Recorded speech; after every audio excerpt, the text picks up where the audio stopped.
మనందరి జీవితంలో ఏదో ఒక టైంలో కష్టాలు వస్తాయి కదా.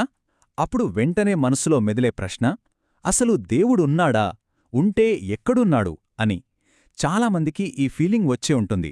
అయితే ఈరోజు మనం ఒక పురాతన కథలోకి వెళ్దాం. ఈ పెద్ద ప్రశ్నకు సమాధానం ఆ కథలోనే దాగి ఉంది. విశ్వాసం వెనుకున్న ఒక పెద్ద రహస్యాన్ని తెలుసుకుందాం. ప్రశ్న చాలా సింపుల్ అండ్ స్ట్రెయిట్ ఫార్వర్డ్. మనం చాలా కష్టాల్లో, అంటే ఇంకా చెప్పాలంటే పీకలోతు కష్టాల్లో ఉన్నప్పుడు దేవుడు వెంటనే వచ్చి ఎందుకు హెల్ప్ చేయడు? ఆ సహాయం ఎందుకంత ఆలస్యమవుతుంది? ఈ డౌట్ మనలో ప్రతి ఒక్కరికి ఎప్పుడో ఒకప్పుడు వచ్చుంటుంది. సరే, ఈరోజు దీని వెనకున్న అసలు కారణమేంటో చూద్దాం. సరే, ఈ ప్రశ్నకు సమాధానం కావాలంటే మనమో పురాణంలోని చాలా డ్రమాటిక్ సీన్లోకి వెళ్ళాలి. పదండి. సీనేంటంటే, నిండుగా కొలువుదీరిన కౌరవ సభ. చుట్టూ గొప్ప గొప్ప రాజులు, మహాయోధులు అందరూ చూస్తుండగానే ద్రౌపదికి మాటల్లో చెప్పలేని ఘోరమైన అవమానం జరుగుతోంది. ఆమె పరువు, గౌరవం మొత్తం ప్రమాదంలో పడింది. ఒక్కసారి ఆ సిచ్యువేషన్ ఎంత భయంకరంగా ఉంటుందో ఊహించుకోండి. పూర్తి నిస్సహాయ స్థితి. చుట్టూ అంతమంది ఉన్నా ఒక్కరూ కూడా సహాయం చేయట్లేదు. ఇక ఎవరూ తనని కాపాడలేరని అర్థమైపోయింది. ఆ పూర్తి నిస్సహాయ స్థితిలో తనకున్న చివరి ఆశ ఒక్కటే. తన ఆఖరి నమ్మకంతో గట్టిగా అరుస్తుంది, కృష్ణా, నన్ను కాపాడు. అంతే. ఆమె ప్రాణం, గౌరవం అన్నీ ఆ ఒక్క పిలుపులోనే ఉన్నాయి. ఆమె పెట్టిన కేక, ఆ ఆర్తనాదం విశ్వమంతా వినిపించింది. కానీ ఇక్కడే కథలో అసలు ట్విస్ట్. మనందరమడుగుతున్న ప్రశ్నకు సమాధానం దొరికే కీలకమైన పాయింట్ ఇదే. విచిత్రమేంటంటే ఆ పిలుపు విని కూడా శ్రీకృష్ణుడు వెంటనే రాలేదు, ప్రత్యక్షం కాలేదు. ఎందుకు? ఆ సహాయం అందడంలో ఎందుకింత ఆలస్యం? ఏంటి, దేవుడిక్కూడా ఏమన్నా రూల్సుంటాయా? ఆయన శక్తి కూడా కొన్ని నియమాలకు లోబడే పనిచేస్తుందా? అవును, ఈ ఆలస్యం వెనుక ఖచ్చితంగా ఒక కారణముంది. మనకు కనపడకుండా తెర వెనుక ఒక దైవిక ప్రాసెస్ జరుగుతోందనమాట. ఏంటా ప్రాసెస్ చూద్దాం. ద్రౌపది పిలుపు అందిన వెంటనే ఒక ప్రాసెస్ స్టార్ట్ అయింది. స్టెప్ 1, కృష్ణుడు ఆ పిలుపును అందుకున్నాడు.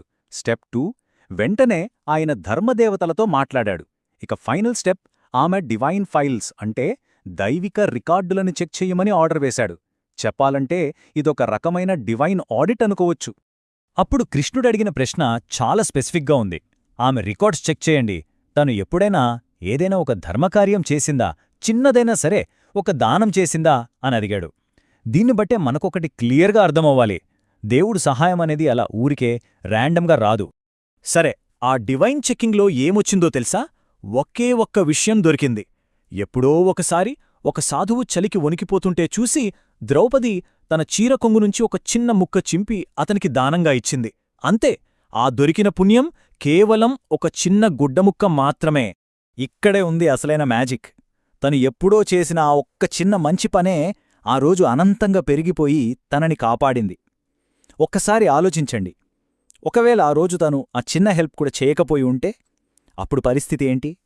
స్వయంగా శ్రీకృష్ణుడే క్షమించాలి, మీ అకౌంట్లో బ్యాలెన్స్ 0 ఉంది అని చెప్పేసి చేతులెత్తేయాచొచ్చేది. చూశారా? ఈ కథ కేవలం ద్రౌపది గురించి మాత్రమే కాదు, ఇది మనందరి కథ. దీన్నుంచి మనం నేర్చుకోవాల్సిన ఒక యూనివర్సల్ ప్రిన్సిపల్, ఒక విశ్వసూత్రముంది. ఆ యూనివర్సల్ ప్రిన్సిపల్ అంతా ఈ ఒక్క పవర్ఫుల్ సంస్కృత వాక్యంలో ఇమిడి ఉంది. అదేంటంటే, ధర్మో రక్షతి రక్షితః. దీని అర్థం చాలా సింపుల్, కాని చాలా డీప్.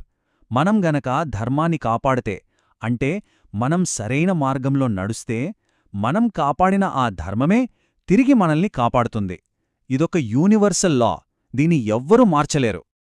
ఇంకా సింపుల్గా అర్థం కావాలంటే, మనందరికీ ఒక ధర్మ అకౌంట్ లేదా ఒక పుణ్యాల అకౌంట్ ఉందని అనుకుందాం.